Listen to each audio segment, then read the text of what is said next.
Olá, tudo bem? Eu sou a professora Renata, de língua portuguesa, e hoje nós vamos trabalhar um gênero jornalístico muito importante, a notícia. Vamos lá? Que tal ficarmos mais informados? Então, vamos ler uma notícia.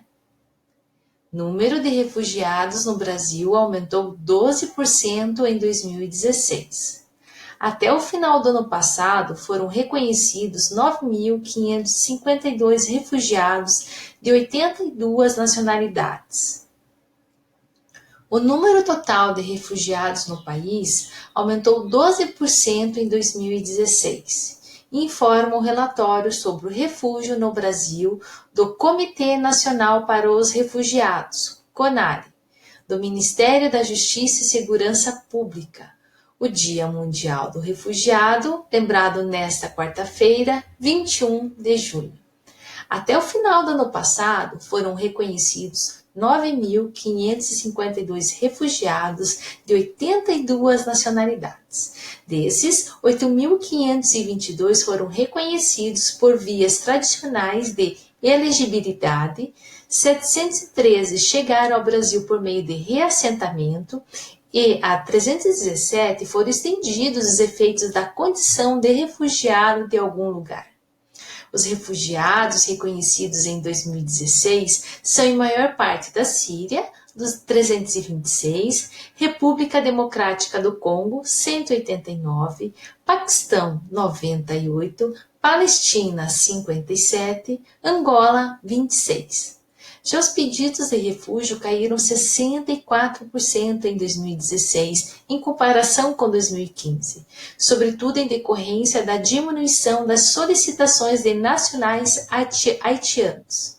Os países com maior número de solicitantes de refúgio no Brasil em 2016 foram Venezuela, com 3.375, Cuba, 1.370, Angola, 1.353, Haiti, 646 e Síria, 391.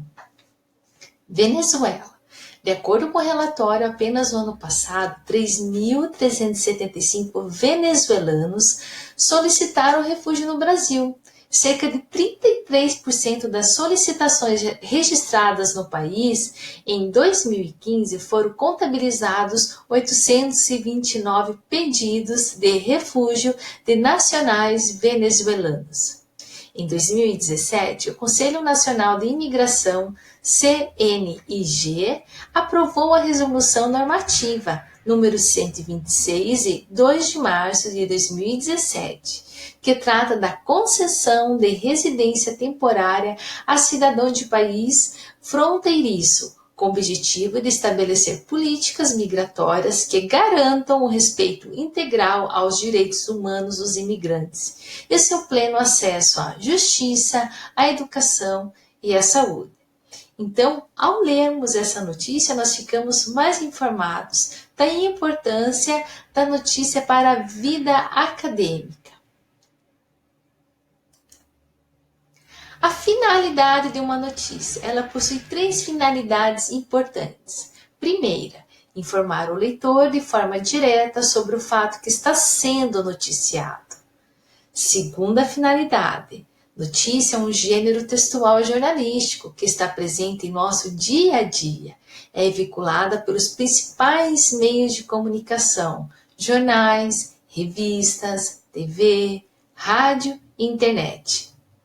Terceira finalidade, trata-se de um texto informativo, cujo objetivo é divulgar um fato.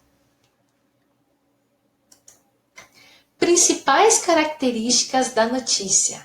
Texto de cunho informativo, como eu já havia falado, relativamente curto para prender a atenção do leitor, é veiculado nos meios de comunicação, como já havia citado para vocês, apresenta linguagem formal, clara e objetiva. Mais para frente eu vou falar da linguagem na notícia. Possui título e geralmente linha fina, que nós chamamos de subtítulo. O texto está escrito em terceira pessoa, se trata de um texto impessoal, para frente eu vou explicar para vocês. Apresenta discurso indireto e, o mais importante, apresenta fatos reais, atuais e do cotidiano. Uma notícia deve responder algumas perguntas básicas e essenciais. Olha lá, ó, 4 perguntinhas importantes. Primeira, o que está sendo noticiado. Segundo, sobre quem é a notícia. Terceiro, quando ocorreu o fato. E quarto, onde ocorreu o fato. Na notícia que a professora leu para vocês, nós vamos identificar esses 4 elementos. Vamos lá? O que está sendo noticiado? O aumento no número de reconhecimento de pessoas que estão em situação de refugiados. Sobre quem é a notícia? Tá fácil, né? Sobre os refugiados no Brasil. Quando ocorreu o fato? Também tá fácil. Em 2016. E onde ocorreu o fato? No Brasil. Então a professora colocou aqui para vocês que todas essas informações que foram passadas estão no primeiro parágrafo da notícia que a professora leu. Esse primeiro parágrafo é muito importante numa notícia. Nós o chamamos de lead, e ele sempre apresentará essas 4 informações. Agora, a estrutura de uma notícia, as partes de uma notícia. Ela apresenta título, a linha fina, que nós chamamos de subtítulo, o lead, que eu acabei de falar para vocês, e o corpo da notícia, tudo que vem depois do primeiro parágrafo. Agora nós vamos identificar esses elementos a seguir. Título: número de refugiados no Brasil aumentou 12% em 2016. Linha fina ou subtítulo: até o final do ano passado foram reconhecidos 9.552 refugiados de 82 nacionalidades. O lead: o número total de refugiados no Brasil aumentou 12% em 2016. Informa o relatório sobre o refúgio no Brasil do Comitê Nacional para Refugiados, do Ministério da Justiça e Segurança Pública. O Dia Mundial do Refugiado é lembrado nesta quarta-feira, 21 de junho. Então, o lead, e depois do lead falta o quê? O corpo da notícia, ou seja, aqui eu tenho o lead no primeiro parágrafo, a seguir os parágrafos seguintes eu chamo de corpo da notícia. Fácil, né? Título ou linha fina, que nós chamamos de subtítulo. Características do título e da linha fina. Revela ao leitor informações principais sobre o fato noticiado. Essas informações principais é para atrair a atenção do leitor. A preocupação em chamar a atenção do leitor levando à leitura. E a notícia apresenta 2 títulos. Primeiro, o principal, que sintetiza o tema que será abordado, e o segundo, o auxiliar, um pouco mais extenso, que nós chamamos de subtítulo, o qual auxilia no entendimento do título principal, ou seja, é um recorte do assunto que será explorado. O título auxiliar não é obrigatório. Já pensaram? Nossa, prof, eu já li algumas notícias que não apresentavam subtítulo. É mesmo, nem todas as notícias apresentam subtítulo. Agora vou colocar um exemplo para vocês de título e subtítulo. Primeiro é o título. Gustavo Lima faz 5ª live nesta semana, agora também pela TV. Subtítulo: sertanejo foi o precursor das lives durante a quarentena. Ele está lançando uma música nova por semana. Então, nós temos exemplo de título e subtítulo para atrair a atenção do leitor. Agora, nós vamos identificar o lead desta notícia. Eu coloquei para vocês destacado o que em amarelo, quem em laranja, quando em azul e onde em cor-de-rosa. Então, vamos ver do que se trata o lead? Precursor das lives sertanejas, Gustavo Lima, que é quem, emplaca na sexta-feira às 22h45, ou seja, quando? Na sexta-feira, sua quinta apresentação online durante a quarentena. Então, o que? Ele vai emplacar sua quinta apresentação online. Mas dessa vez será na Band, no programa Música na Band Live, apresentado por Lauana Prado. Então, na Band, no programa Música na Band Live, refere-se a onde. Então, esse aqui é o link da notícia que foi apresentado para vocês anteriormente. Autor da notícia. Toda notícia tem um autor, hein? Fiquem ligadinhos. É necessário que haja uma ética por parte do autor da notícia, no sentido de não trazer ao leitor informações mentirosas e incertas, as famosas fake news. Então, o autor da notícia tem que sempre fazer uso da verdade em suas matérias. A notícia é o acesso que o leitor tem aos acontecimentos do mundo ao seu redor. Por isso é preciso que o texto seja o mais impessoal possível, com informações concretas, preferencialmente comprovadas por meio de entrevistas com testemunhas do fato, fotos ou filmagens em caso de telejornais. Então a notícia ela pode ser complementada com dados, testemunhos, imagens para complementar as informações dadas. A linguagem, vamos à linguagem de uma notícia, é a linguagem formal, a linguagem da norma culta. Por que deve fazer uso da linguagem formal? Para que o leitor venha entender do que se trata a notícia. Devido ao fato de o jornal ser acessível a diversos tipos de indivíduos, é preciso que a linguagem utilizada seja fácil, de fácil entendimento, de fácil compreensão para o leitor. Deve ser clara e objetiva, não fazendo observações desnecessárias e nem grandes descrições. Se fizer observações desnecessárias e grandes descrições, não prenderá a atenção do leitor.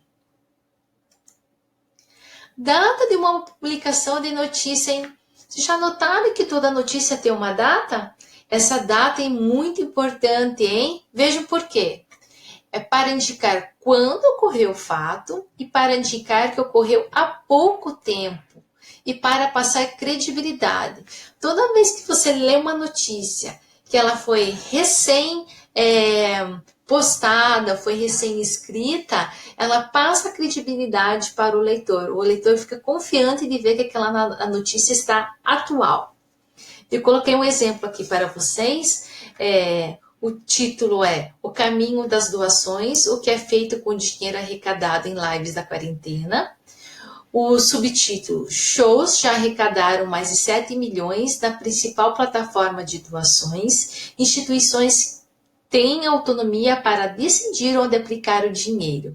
Conheça projetos que mais receberam ajuda. E aqui, a data. Como esse aqui é uma notícia que foi tirada da internet, ainda tem o horário e há quanto tempo ela foi atualizada, hein? Interessante, não? Pessoal, vocês já ouviram falar em pirâmide invertida? Vamos ver do que se trata essa tal de pirâmide invertida numa notícia? Tá aí a pirâmide invertida.